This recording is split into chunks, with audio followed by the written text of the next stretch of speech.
కొమైనీ meeting మీదన దాడి చేయటం, కొమైనీతో పాటుగా వాళ్ళ కుటుంబ సభ్యులందరూ మరణించడం ఒక ఎత్తు అయితే, ముజ్తబా కొమైనీ ఆ రోజున తప్పించుకున్నాడు, తను వేరే చోట ఉన్నాడు.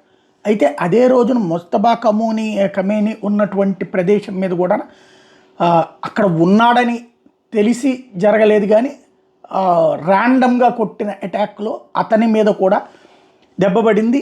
ఆ రోజు నుంచి ఈ రోజు వరకు అతను బయట అపీరెన్స్ కనిపించలేదు. అలాగే అతని ఆరోగ్య పరిస్థితి గురించి బాగానే ఉందంటూ సర్టిఫై చేసింది ఇరాన్.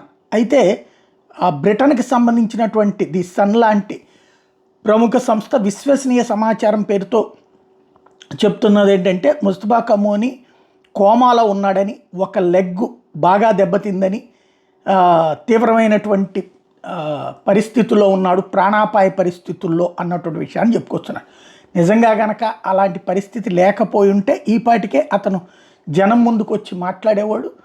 ఇక రేపమోపు ఏఐ ద్వారా ఏమన్నా మాట్లాడాడని చెప్తారా ఏంటనేది చూడాలి.